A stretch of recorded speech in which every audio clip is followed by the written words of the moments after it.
Guys, in this video I'm going to be showcasing Charles in Azimanak Hunt. He's an amazing hero in PvE and in PvP. Let's just check the secret vendor right now. Okay, let's check his stats. Let's check his stats together. And yeah, his skill ups, he's missing 20% damage here, 10 here, and another 20. So I'll be working on that because, he's overpowered. He's OP. He's OP. I don't have memory imprints. That's his stats. Like, it's high offense for PvE. I did showcase him in PvP, so you can check that out. That was a lot of fun with the exact stats that he has now. Yeah, it was real cool with the Elbrus Ritual Sword triggers. So that's his gear. You can pause if I'm going too quick.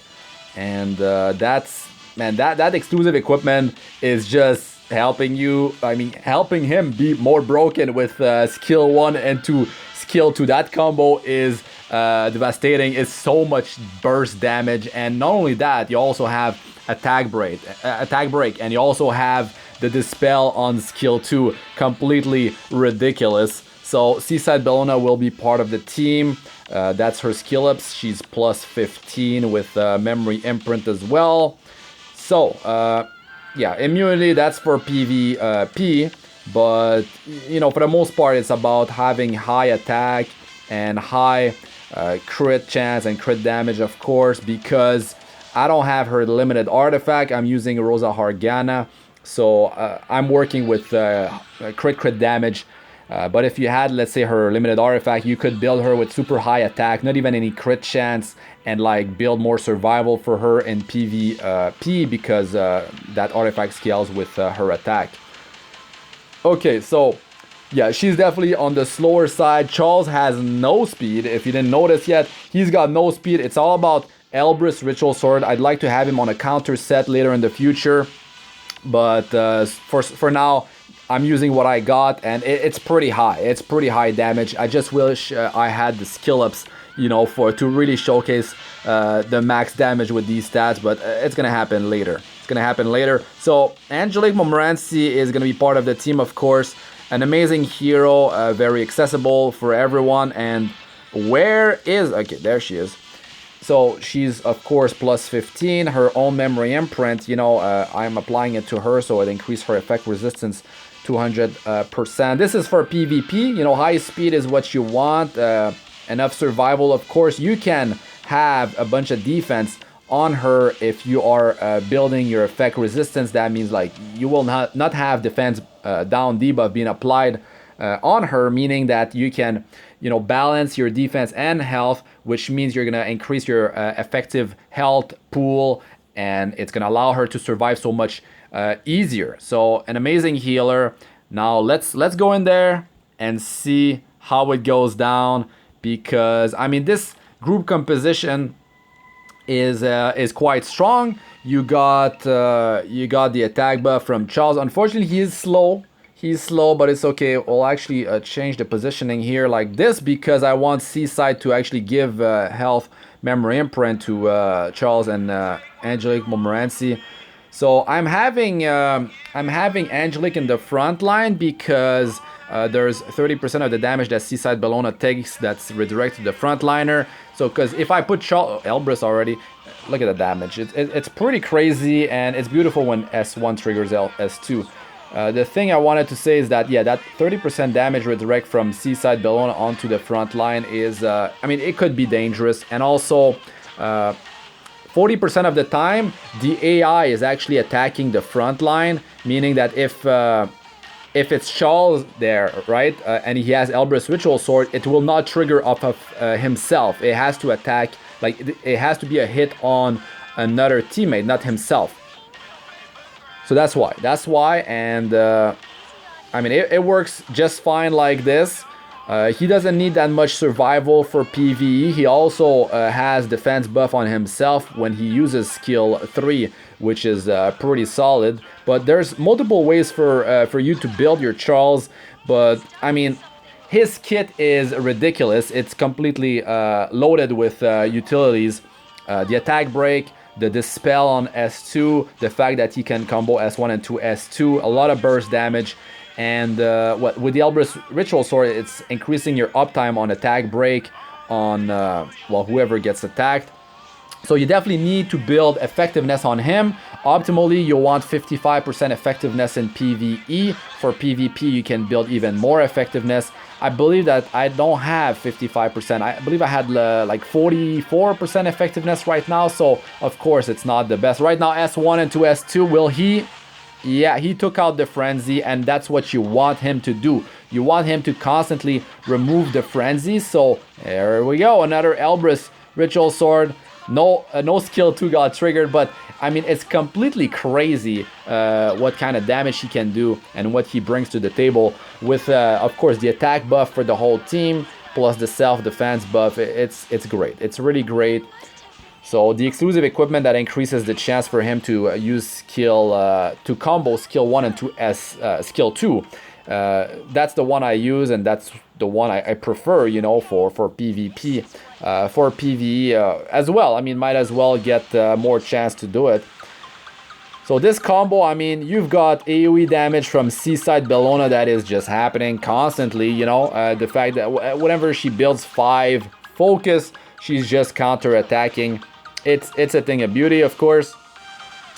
And, well, Charles, he's got AoE, but that's only one skill, and he's built so slow, so, yeah, I am showcasing him in Azimanak Hunt with 0 speed, but it's to show you that he can do it. He can do it because Elbrus Ritual Sword will be triggering quite often. Even if you only have one copy at plus 15, that's going to be a 15% chance from each teammate that gets attacked. So it's pretty decent. It's pretty decent. You don't need it like fully limit broken with multiple copies, because if you get other Elbrus Ritual Swords, you might be using them on other knights. You know, you don't want to like start limit breaking everything into one, and then you have another knight that you want to have it on another one, and then like that's really unfortunate when that happens.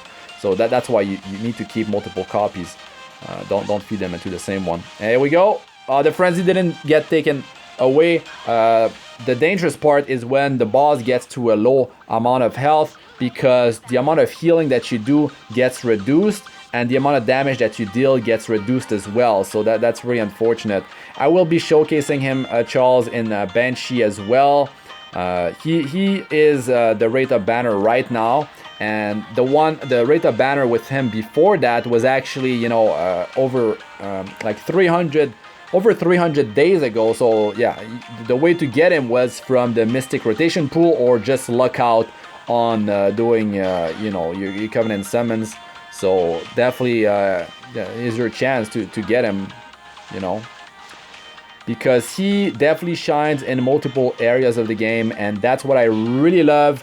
As a free-to-play player, that is huge. That is a huge thing, because you want to use your resources properly, and if you invest into a hero that you can bring in multiple areas, then that's really good. That's a smart move. So of course, if you had more speed, which is definitely like overall in PvE is definitely like the way to go for like boots. Speed boots is yeah, it's gonna increase your overall damage. It's gonna allow him to have, you know, a higher. The damage is not so high, but that's the thing. He doesn't have speed boots. I'm just showcasing him with like raw burst damage with the skill 1 and 2 as the skill 2 and the Elbrus, allowing this combo to happen multiple times. But Seaside Bellona, she is doing a lot in the team, because it's the constant area damage of skill 2 allowing her, allowing the team to clear those adds. Because if you don't clear those eggs, well, you will deal very low damage to the boss, and then it kind of gets out of hand. If you're struggling with the adds, then you're in you're gonna be in a pickle. You're gonna be having some problems. Now this is a 3-man team, and a 3-man team is definitely what you want to work toward, because you're getting experience on a fodder, and that is huge. This allows you to 6-star heroes much faster than, like, you can do everything here at the same time. You're getting gear, you're getting gold, getting crafting materials, You are getting stigma, you are getting experience because you are 3 manning, maybe you're 2 manning, but yeah, for like if you are in the early to mid game, like you need to work your way to 3 manning your hunts.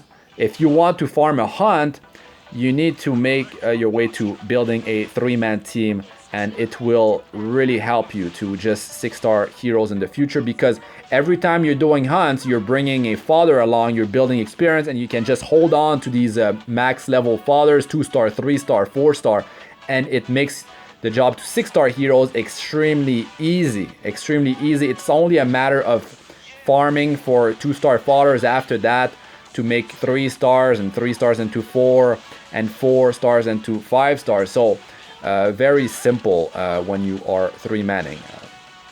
Takes way less time because you're doing multiple things at once. Here we go. The strip here. You did it. You did it. But you definitely want 55% effectiveness. That's the way to go. Also, his memory imprint is actually really good of Charles. Crit chance for the team or for himself. So you could use his self memory imprint if you are missing some crit chance. Let's say if you are bringing him in Banshee, he only needs 85% crit chance because you are getting a free 15% crit chance when you are at elemental advantage, which is not the case in Azimanak Hunt. But just to point out, yeah, defense break here, but still the cocoons are there. That means the boss is taking much reduced damage, which is yeah, that's why you want to take the cocoons. But you are still dealing damage to the boss. You could sort of like take out the boss if you can keep this frenzy in check, if you can keep on dispelling it. The prime is the damage is way too reduced, and with Seaside Bellona, it's allowing you to just take them out. And the fact that she's built slow with a lot of attack, she's able to deal quite a bit of damage with each volley. Actually need to drink a bit of water here. So the ads, they are going up constantly, but as you can see, I'm able to do it. Barely any speed on Seaside, no speed on Charles. Your support is the one keeping your team alive, of course. But it works out beautifully, and I hope this was helpful to you. I mean, maybe you do have Charles, maybe you want to pull for him. So yeah, of course, you can bring him here, you can bring him in Banshee, and everywhere in PvP. In the Abyss, you can bring him in Automated Tower, you can bring him in Raid Normal and Hell. Amazing hero, you can bring him in Hall of Trials. And yeah, good luck getting him if you don't have him, if you're going to pull for him. So that's going to be it for this one, guys. Thanks for watching. I'm Astranox. Like, comment, and subscribe for more.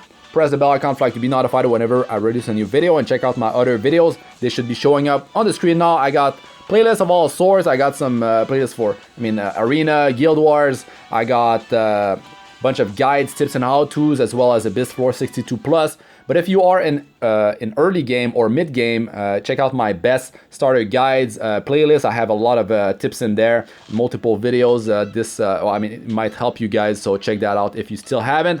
So that's really it for this one. Good luck with all you do. Peace out for now.